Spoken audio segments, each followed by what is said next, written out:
I am happy to be back. Just got back from a trip to California. This was the longest trip Laurel and I had taken together, 12 days. I was asked to speak at the Tahoe Family Encampment in California at South Lake Tahoe. I was given a keynote sermon, which I was really excited about, Not Ashamed to Love Like Christ. And throughout the week, they probably had at least 1,000 people over there, and I had the opportunity to teach 3 classes, and every night they had youth devotionals that I led and organized. And it was a really busy week, but Laurel and I decided to go, 4 days early because it fell upon our 5-year anniversary. And 6 years ago, South Lake Tahoe is exactly where we met. So it was a perfect opportunity to spend a couple extra days of vacation there before we got to the really busy week. I want to thank the church and the elders for allowing me that time to celebrate my anniversary and to speak at other locations. I want to thank Jason for filling in because I know he just did a wonderful job. And he's going to do a good job next week because my brother is getting married in Iowa and he asked me to officiate. And so Jason will be filling in again. And so I've said this before, it just so happened that all my trips ended up in June this year. And after I'm done traveling, I want to stay home for a while and stop traveling. So my plan today is to get home after church, take a nap because I'm jet lagged, and come back for VBS tonight. I want to ask everyone, please come by tonight, tomorrow, Tuesday, Wednesday. Bring your kids, your grandkids, your neighbors' kids. Just bring yourself, support us, because the children need this positive influence in their life. And the truth is, we need this positive influence in our life. Today, we're talking a little bit about someone who got too much of a bad influence in his life.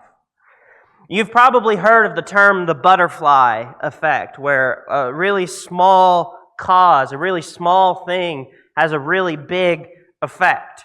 It comes from a short story called A Sound of Thunder by Ray Bradbury. And so he writes in the future, the year is 2055.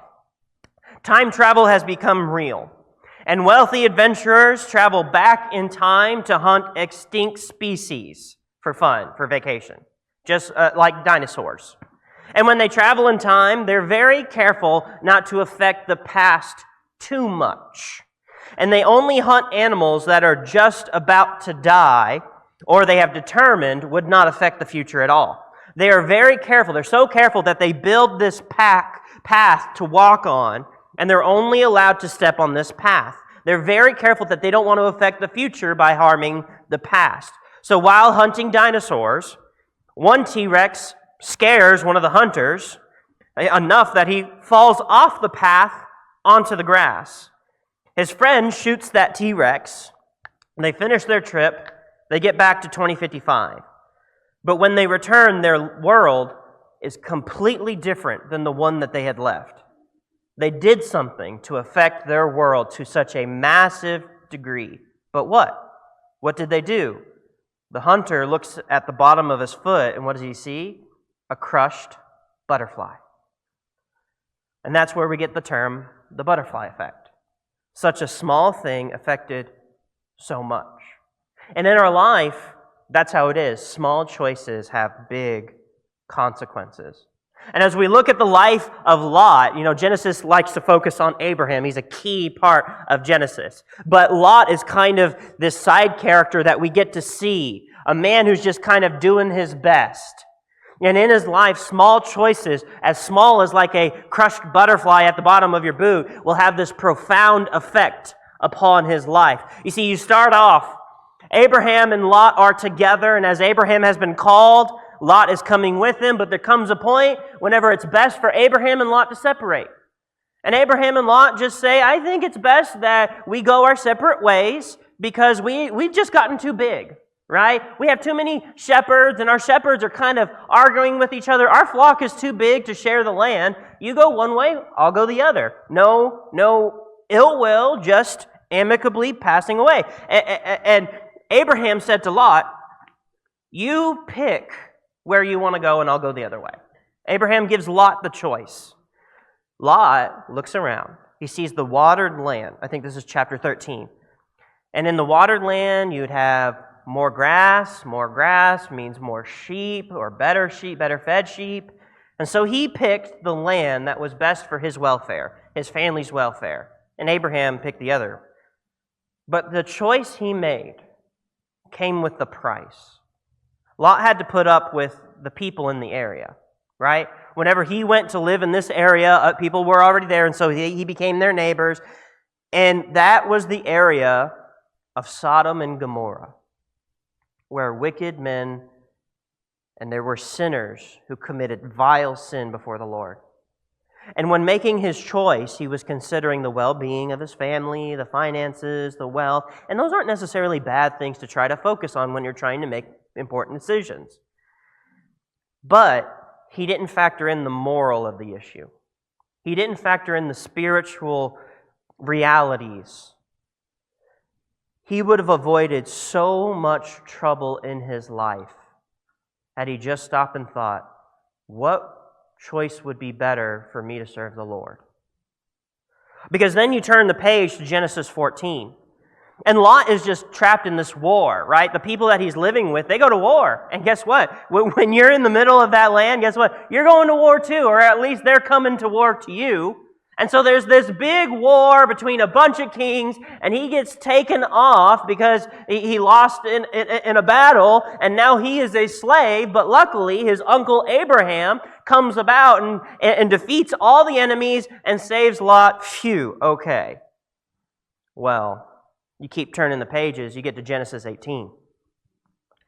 God sees the sin of this wicked city, Sodom and Gomorrah. And it has become so great that the Lord says it's time to take action. But Abraham, he is begging God, God, please don't destroy Sodom. Please don't destroy this city. God, why would you do this? Aren't you so just? And then God says, fine, if you can find so many people, or Abraham says, if I can find 20 righteous people, will you not destroy it? God says, okay. And then Abraham's kind of haggling with God. Well, what about 10? What about 5? I think it gets down to 10, if I'm not mistaken, Genesis 18. And I think in that situation, Abraham is talking about Lot. That's what he's thinking of. He's thinking, my nephew is in the town of Sodom. And if God destroys Sodom, my nephew is going to get destroyed. And Lot seems to be almost like an adopted son to Abraham. And Abraham's trying to defend Lot and say, God, please don't destroy the city because my nephew is there. God, very gracious. In Genesis 19, this is where we see that classic situation of two angels who look like humans come to Lot. And I'm going to read Genesis chapter 19. I'm going to read it in its entirety. You can follow along with me if you want. It's not on the PowerPoint. Genesis chapter 19. Now the two angels came to Sodom in the evening, and Lot was sitting in the gate of Sodom. When Lot saw them, he rose to meet them, and he bowed himself with his face toward the ground, and he said, Hear now, my lords, please turn to your servant's house and spend the night and wash your feet, that you may rise early and go on your way. So he comes to the angel and says, Please, stay with me. And he doesn't know they're angels, right? And they said, No, but we will spend the night in the open square. But he insisted strongly, so they turned into him and entered his house. Then he made them a feast and baked unleavened bread, and they ate. Now, before they lay down, the men of the city, the men of Sodom, both old and young, all the people from every quarter, surrounded the house. And they called to Lot and said to him, Where are the men who came to you tonight? Bring them out to us that we may know them carnally. So Lot went out to them through the doorway, shut the door behind him, and said, Please, my brethren, do not do so wickedly. See now, I have 2 daughters who have not known a man. Please, let me bring them out to you, and you may do to them as you wish. Only do nothing to these men, since this is the reason they have come under the shadow of my roof. I know. We're going to talk about it in just a second. And they said, Stand back, Then they said, "This one came in to stay here, and he keeps acting as a judge. Now we will deal worse with you than with them." So they pressed hard against the man Lot and came near to break down the door. But the men reached out their hands and pulled Lot into the house with them and shut the door. And they struck the men who were at the doorway of the house with blindness, both small and great, so that they became weary trying to find the door. Then the men said to Lot, "Have you anyone else here, son-in-law, your sons, your daughters, and whomever you have in the city? Take them out of this place. For we will destroy this place, because the outcry against them has grown great before the face of the Lord, and the Lord has sent us to destroy it."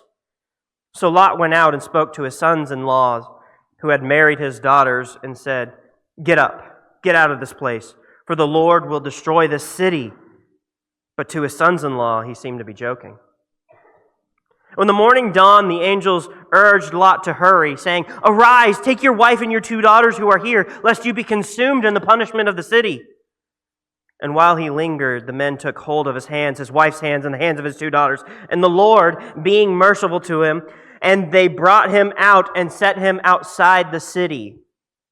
So it came to pass when they had brought them outside that he said, "Escape for your life. Do not look behind you nor stay anywhere in the plain. Escape to the mountains lest you be destroyed." Then Lot said to them, "Please, no, my lords. Indeed, now your servant has found favor in your sight, and you have increased your mercy, which you have shown me by saving my life. But I cannot escape to the mountains, lest some evil overtake me and I die. See now, this city is near enough to flee to, and it is a little one. Please let me escape there. Is it not a little one, and my soul shall live?" And he said to him, "See, I have favored you concerning this thing also, in that which I will not overthrow this city for which you have spoken. Hurry, escape there, for I cannot do anything until you arrive there." Therefore the name of the city was called Zoar. And the sun had risen upon the earth when Lot entered Zoar. Verse 24, "Then the Lord rained brimstone and fire on Sodom and Gomorrah from the Lord out of the heavens. So he overthrew these cities, all the plain, all the inhabitants of the cities, and what grew on the ground. But his wife looked back behind him, and she became a pillar of salt. And Abraham went early in the morning to the place where he had stood before the Lord. Then he looked toward Sodom and Gomorrah, toward all the land of the plain, and he saw, and behold, the smoke of the land which went up like the smoke of a furnace. And it came to pass, when God destroyed the cities of the plain, that God remembered Abraham and sent Lot out in the midst of the overthrow, when he overthrew the cities in which Lot had dwelt." And you think he'd be done there, but it keeps going. "Then Lord went up out of Zoar and dwelt in the mountains, and his 2 daughters who were with him. For he was afraid to dwell in Zoar, and his 2 daughters dwelt in a cave. Now the firstborn said to the younger, 'Our father is old, and there is no man on the earth to come to us, as is the custom of all the earth. Come, let us make our father drink wine. We will lie with him, that we may preserve the lineage of our father.' So they made their father drink that night, and the firstborn went in and lay with their father. And he did not know that she lay or when she arose. It happened the next day, the firstborn said to the younger, 'Indeed, I lay with my father last night. Let us make him drink wine tonight also, and you go in and lie with him, that we may preserve the lineage of our father.' Then they made their father drink wine that night also. And the younger arose and lay with him, and he didn't know when she lay down or when she got up. Thus both the daughters of Lot were with child by their father. The first one bore a son, his name called Moab. He is the father of the Moabites to this day. The younger, she also bore a son, called his name Ben-Ammi. He is the father of the people of Ammon to this day." There's a lot there, isn't there? A lot of bad.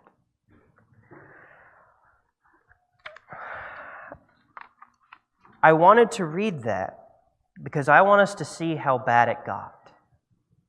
I want us to see how that small decision of where to live affected him so greatly. So the angels came to Lot and knowing that Sodom was going to be destroyed, and because God is merciful, the angels were saying, Lot, you got to get out of here. And the exact reason why God destroyed this land was so evident. Listen, I know you may be upset with the moral situation of America today, but things are not as bad as it could be. I understand that's a low bar, but Sodom was the kind of city where you hear that there were some visitors in the city, and the men decided, let's go rape them.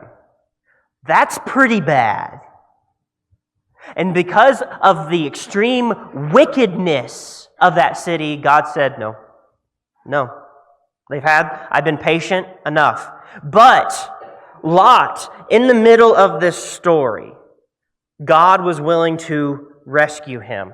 And while Lot, he gets rescued for sure, and God does rescue him, but look at the people around him. Look at the hardship he went through. Lot struggles in this chapter, right? I mean, first off, he has to deal with the people. The people sound like they know him. They're like, you came to live among us, and now you're judging us. He's got a bad reputation just because he's trying to keep a couple people from getting raped, right? And then there's this weird situation where he says, all right, I know you guys want to rape my male visitors, but, my daughters are unmarried. And you're like, ooh, that does not sound that great, does it? No, it doesn't. And yet, that leads to the corruption of his daughters. You think where you live is going to affect your family? It will. Because you see his daughters at the very end, to the point where they commit incest. This is corruption. And then whenever they're leaving the city and God is destroying the city and God gives Lot and his family a warning, hey, don't look back.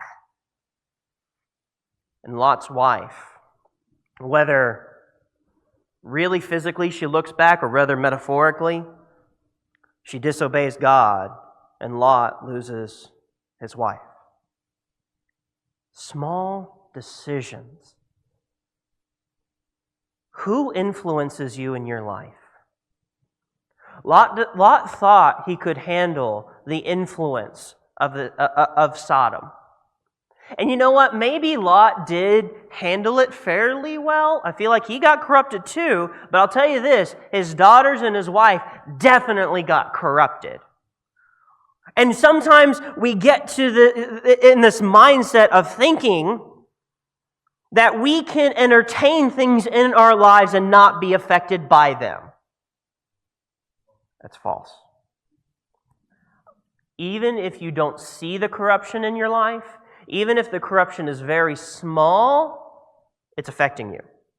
Everything you experience, everything you hear, everything you see, everything you think, it's going to affect you. And we can't get away from all the bad influences, but at some point we got to be able to control ourselves. That's why Sunday morning is so important, because it is reminding you of the positive influences we need in our life. That's why Sunday morning, your life groups, Wednesday night, Sunday morning Bible classes, you need a little bit of that positive influence trying to counteract the bad influences in life. And you're going to need more than just Sunday morning, Sunday Bible class, Wednesday night, whatever you do. You're going to need to read your Bible and pray every day to counteract the bad influences of your life. But whenever you make decisions to increase the bad influences on your life, you're going to see a difference. Well, let me say this. There's going to be a difference.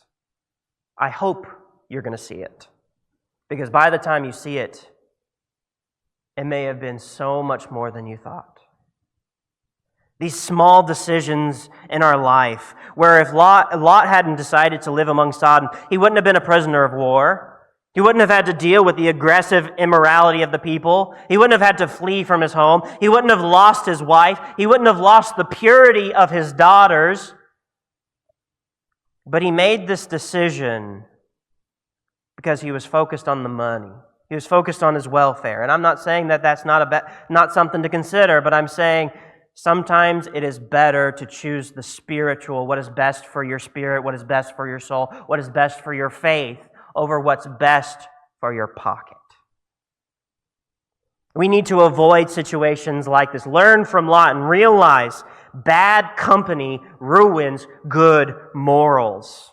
I remember as a kid we used to sing that song. I don't know if any of you ever sang it, like at VBS. Be careful, little eyes, what you see. Be careful, little eyes, what you see. Because the Father up above is looking down in love, so be careful, little eyes, what you see. Be careful, little hands, what you do. Right? Because the Father up above is looking down in love, so be careful what you do. Be careful, little ears, what you hear. And that song is so important. And the more I sing these children's songs like at VBS, the more I realize, man, we adults need them just as much. Am I old enough to be called an adult? Yeah, I'm 30 now. But Lot thought he'd be just fine. Lot thought, well, we'll live among them, but we won't practice their customs. Well, we'll live among them, but we won't believe what they believe. Well, even if you are able to walk that fine line, even if you are able to shield yourself, your family may not be able to shield themselves. And even if your family is able to shield themselves, it's still going to cause hardship in your life. There is this lake. It's called the Isa Lake in the Yellowstone National Park. It is at 8,262 feet. And it is the only natural lake in existence whose water ends up both in the Atlantic and the Pacific.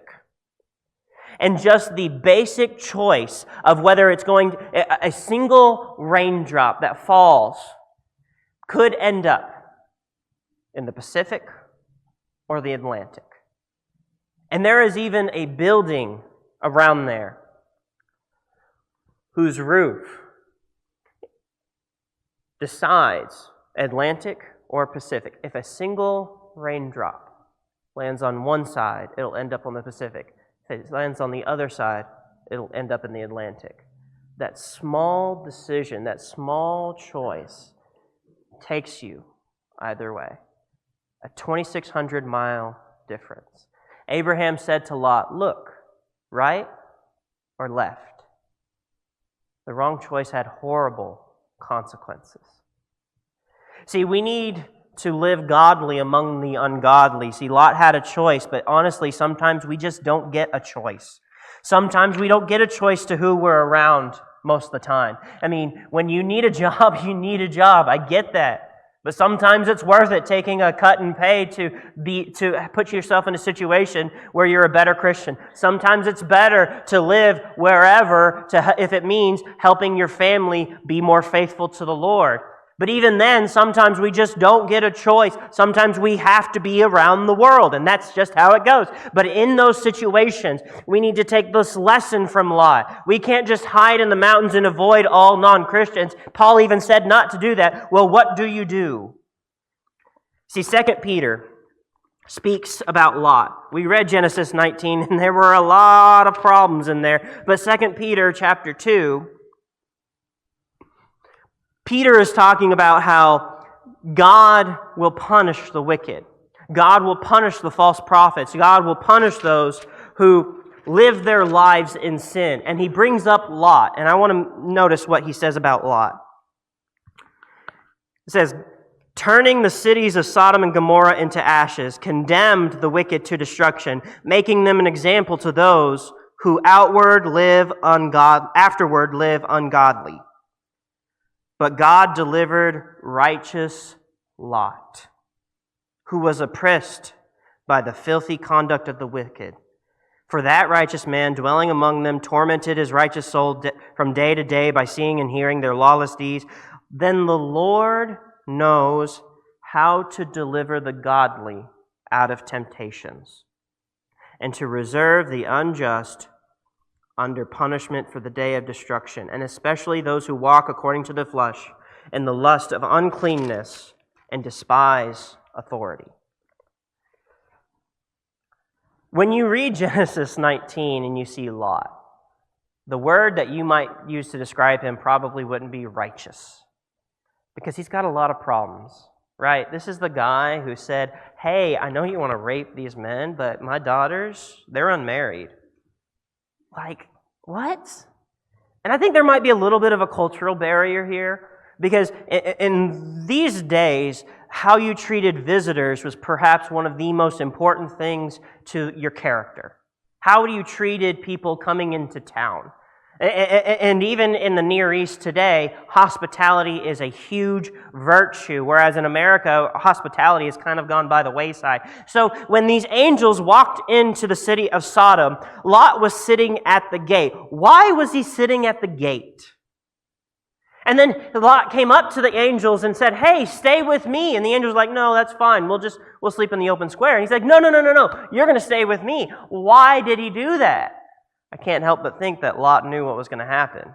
Lot knew, you're a visitor in this town, you're in danger.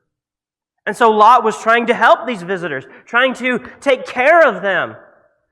And at least whenever Lot, and I'm not saying he made the right choice at all, but at least whenever Lot said, "Don't do this homosexual rape, don't commit this sexual immorality. You know, my daughters haven't been married. I've been looking for someone to marry them to." At least he was trying to cut down on the sin, right? I mean, I don't think Lot is really thinking things through about the importance of the purity and faith of his family, but he's trying to do something. 2 Peter says this man was tortured inwardly, that he struggled with the evil that surrounded him. And maybe you're in a situation like that where you see the evil around you and you are struggling with it. God says He knows, God knows how to rescue the godly from the ungodly. God knows how to rescue people like Lot who are surrounded by wickedness and they just need help. But at the same time, God also knows how to punish the ungodly. The people that hurt the innocent, the people who commit grave sin, the people who do terrible things. Maybe you look around in your life and you kind of feel like you're living in Sodom a little bit. When you watch the news, oh man, let me say this. When we're talking about influence and things that affect you, watch what you read. I have a sister. And I love her so much, but she has just gotten so political. It makes me roll my eyes. But last time I visited her, I said, I was just said, "So what do you think about Trump and Biden right now?" And she's like, "I have no idea." I was like, "What?" She said, "I haven't read the news in like 6 months." And I was like, "So you didn't know that Trump got arrested at one point, that he has a mugshot?" She's like, "He got a mugshot? Let me see that." I was like, "You didn't know this?" And she said, "No. I got to the point where I was having so much anxiety and panic attacks over it. Like, I was having trouble going to sleep at night because I was so fired up over it." And I told her, I was like, "I'm so proud of you. Really. Good for you. The things that you read affect you. You think you can watch the news all day and telling us, oh, this world's falling apart, and not be affected by that? TV, what movies you watch, what TV shows you watch, what books you read, they're going to have an effect on you. Don't think that you can touch fire and not be burned. Be careful what enters your mind. Be careful what you think. Be careful what you are entertaining. Not just out here, but in here and in here. Lot thought he could be around it, but not be affected by it. That wasn't true. And even if he was able to protect himself a little bit, his family, I'm sure if he could have known what was going to happen, he would have picked to live somewhere else. And when God wanted to talk about Lot in 2 Peter, the lesson there was that God knows how to rescue people like Lot. That whenever you have put yourself in a situation where you're surrounded by the ungodly, when you are put yourself in a situation when you are surrounded by wickedness, whatever situation that may be, maybe you fell in with the wrong crowd, maybe you have started entertaining things, maybe you tried something worse, something once, and it just ruined your life. Maybe it was one of those small choices that had grand effects, like Lot. But God says, with Lot, I rescued him. And the idea is, God can rescue you. that the people who mistreat you, God will take care of it. Let God take care of it.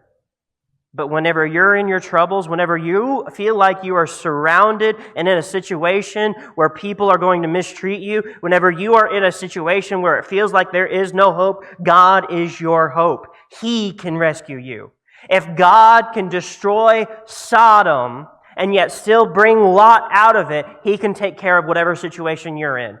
And like Abraham was talking to God about Sodom, he said, God, what if there are 50 people who are righteous? What if there are 20 people who are righteous? You know what that means? That means God knows each individual who lived in Sodom. God knew the exact number of people in Sodom who still devoted themselves to Him. That means He knows you specifically. He knows exactly what you're going through. He knows when your heart is turning to Him. He knows when you are trying to avoid the ungodliness. He knows when you are trying to stay pure in an impure world. He sees you just like He saw Lot. And when I read the story of Lot, I try to think to myself, no matter how big the decision is, no matter how small the decision is, I got to factor in, how's this going to affect my faith? I got to factor in, is this going to make it harder for me to be a Christian? I got to factor in, is this going to have a possibility of introducing temptations into my life?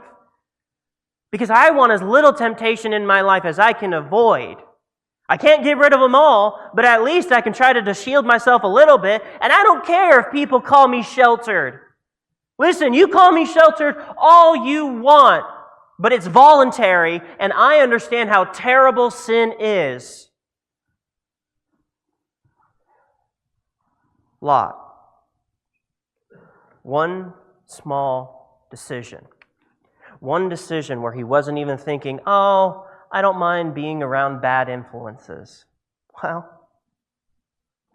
I feel like I know a lot of people. I feel like I know, even in my own past, people with that kind of attitude, people who make that kind of decision, it usually doesn't go well. When you are making decisions, think about your faith. When you are making decisions, think about your family. When you are making decisions, consider, what is the best route for me to take so I can serve the Lord as best as I can? Because Lot himself, it affected his life. Make good decisions. Make decisions where you are around godly people. Try to be around people who have who have morals. Try to be around people who have faith. Try to be around people who are going to encourage you to do what is right, not what is wrong. Because I promise you, you have way too many influences in your life that are bad. If you're living in this world, that's just how it is. So let's try to counteract it and surround ourselves with people that will encourage you, that will support you. But if you found yourself in one of those situations like Lot, don't lose hope. If you found yourselves surrounded by wickedness, if you found yourself cursed by the butterfly effect where you made one small decision and it led to some really bad consequences, God can still take care of you. God will rescue you. There's always hope with God. Are you like Lot? Do you feel like you are surrounded by evil? Do you feel like you don't have any hope? Do you feel like you need a little bit of rescuing? Well, as brothers and sisters whose goal is to serve the Lord, let us help you. Let us encourage you. Let the Lord rescue you. If you need some good influences and you got too many bad influences in your life, let us be a good influence on you. The elders are going to be in the back and I'm going to be right here. If you feel like Lot this morning, answer the invitation as we sing this next song.